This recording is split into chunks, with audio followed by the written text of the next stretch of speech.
know he's always watching you. The all-seeing, all-hearing. He knows all that we do. On no soul does he place a burden greater than he can bear. So just keep your faith in him and give him thanks and praise. He is the maintainer, he is the preserver, he is the... Debates over integrating devout Muslims into society are not unique to the United States. Effective today, it is illegal to wear a burqa in France or a niqab like this, a Muslim veil that reveals only the eye. I'm joined by Hiba Ahmed, a writer for the blog Muslim Matters, who's against the ban. She's in Albuquerque. And Mona El-Tahawi, a columnist on Arab and Muslim issues, who wants to see the ban extended everywhere. She's joining me from Washington. Welcome to you both.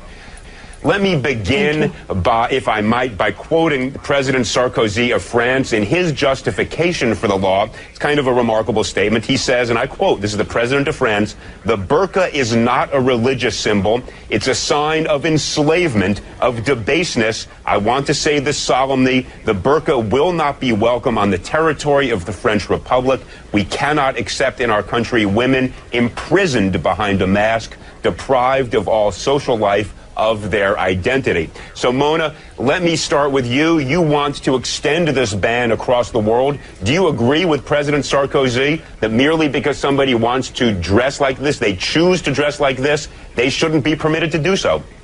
You know, Elliot, I detest Nicolas Sarkozy. I consider him right-wing and racist, but I also detest the niqab and I detest the face veil. And I say this as a Muslim woman. I think it represents an ideology that does not believe in Muslim women's rights to do anything but choose to cover her face. And I find that I believe that the niqab dangerously equates piety with the disappearance of women. And so I support banning it everywhere because it's not in the Quran, it's not an obligation for a Muslim woman to cover her face. And my talk with you now, with you seeing my face, is going to be very different than if I was sitting here with my face covered. I believe the human face is central to communication. Okay, Mona, the only thing I would observe, and I want to give Hiba a chance to jump in, of course, but I heard you use the singular personal pronoun I many times, and that I have no doubt you believe that, but why should your beliefs ban other people from wearing what they want to wear? That's what I don't get. Hiba, explain to me why you think the ban is a bad idea. I think that it's a bad idea because I think it's yet another example of men telling women how to dress, how to live their life. It's another way to try to control women, and to take it to a government level and to try to legislate the way that a woman dresses is not just wrong and against human rights, but it really violates the whole basis that the democracy and democratic countries are based on. This is a free choice. This is something that I choose to wear. I disagree that it's some right-wing ideology. It is something that is permitted in Islam. I have a master's degree in mechanical engineering, and I am free to do whatever I want, and this is a choice that I want to make. And just because somebody doesn't accept my interpretation of Islam or personally like it, doesn't mean that we can use laws to violate people's freedom of expression and freedom of religion. But let me just ask you this. When you go to the airport, you understand there are going to be obligations. They're going to have to check you for security like they check all the rest. When you get a driver's license, do they take a picture with or without your veil on? Absolutely. I want everyone to know that as a Muslim woman, as a Muslim in America, I am just as concerned about safety and security as everybody else, and I have no problem whatsoever accommodating any security issues that come about when I enter a bank, when I go to the airport, when I go to the DMV. I show my face, and actually in Islam, we are required to show our identity when we're in a court system giving testimony. This is absolutely something that is essential for the security and identification of people, but that doesn't mean that I should be banned completely from what I choose to do. Okay, Mona, let me jump in here. There are lots of types of dress that I look at and I don't like them. I think they're degrading. I think they're oppressive. Lots of things I see teenagers wearing that, I'm now viewed as old-fashioned by a lot of, my kids perhaps. I don't go around saying we should pass a law banning it. Isn't that fundamentally violative of the First Amendment? What possible reason can there be legally to say to somebody, you can't dress the way you want to dress?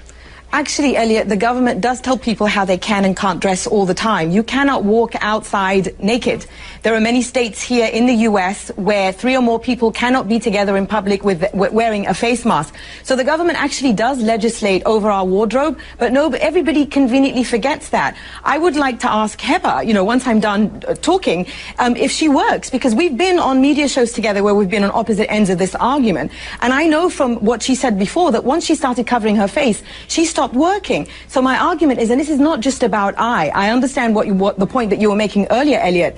Feminist groups, many women's rights groups have made the point that what the niqab does in a society, especially for Muslim women, is that it creates a spectrum where that is the pinnacle of piety and that is the good Muslim woman. And so of course it affects me. In France, where this ban is going in effect, Muslim women's rights groups there support it because they find that Muslim women who live in the French housing projects have been put under tremendous pressure by the Muslim right wing to give into the niqab. And when they speak out, they are told, it's basically they become these political pawns. Yeah, that's why I said I oppose Sarkozy, but I oppose this on women, because what choice do women have besides covering their face? This ideology doesn't recognize Muslim women's rights. Mona, I just have to push you on one thing here. There are certain prohibitions on the way people dress, or you mentioned nudity, that don't dress, that are in fact imposed upon us by law, but none of them that I'm aware of relates to a specific religion and says if you are a devout member of a religion, you cannot dress in a way that is you are obligated to practice your religion, your choice of faith. Can you think of any example like that?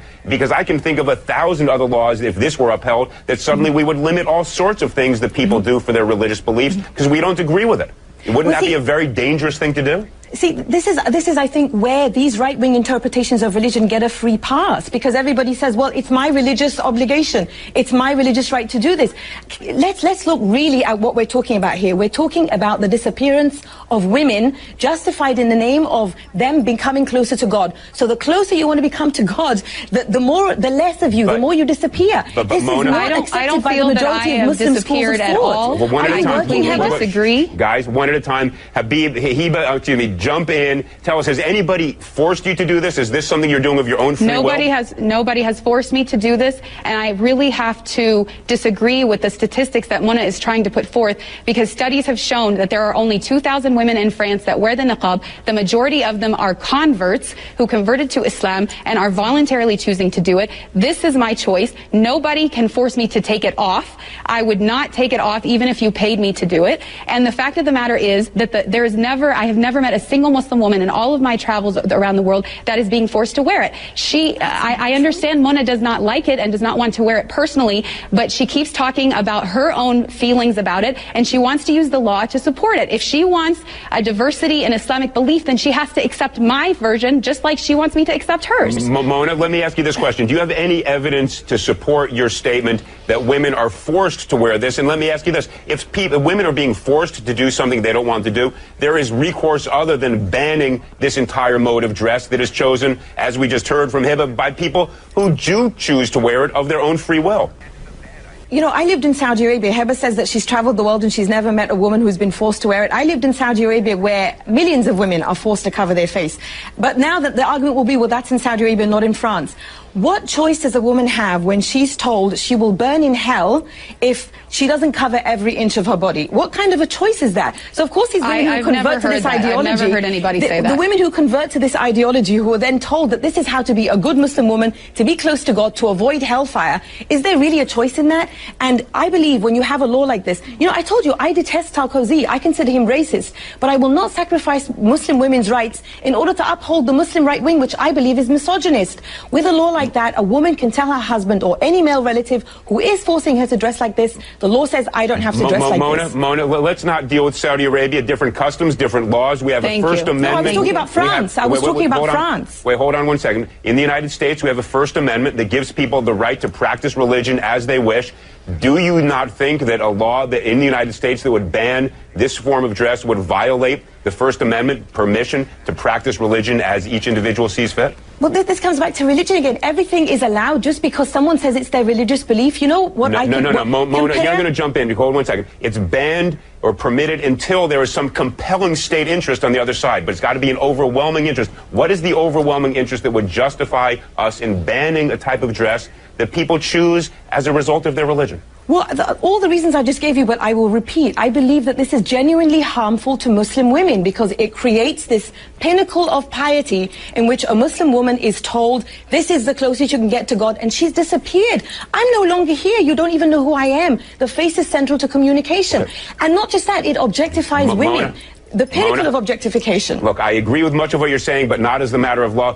Hiba, you know, you get the last word. You haven't gotten a fair time on this one. Give it best 15 seconds you've got.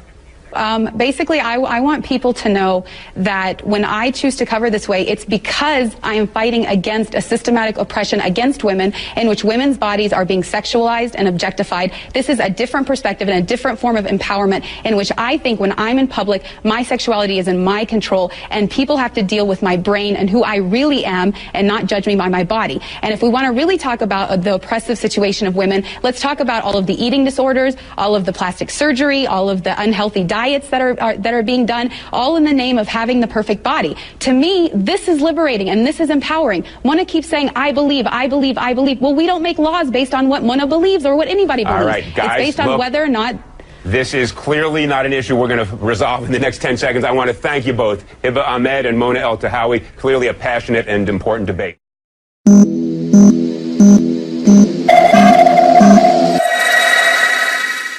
وبعد فترة قصيرة البوليس الأمريكي يلقي القبض على منى الطحاوي ويجعلها أضحوكة للجميع. إن الذين يحادون الله ورسوله أولئك في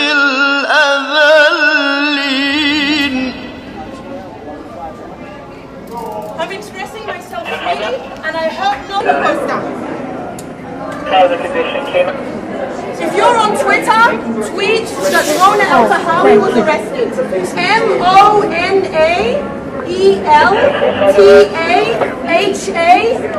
MONAELTAHAWY. And my arrest, I'm 45, and I'm Egyptian American, and I refuse hate. What do you mean that's why? And I will continue to non-violently protest hate, and that is hate and racism. This is what happens in America when you non-violently protest.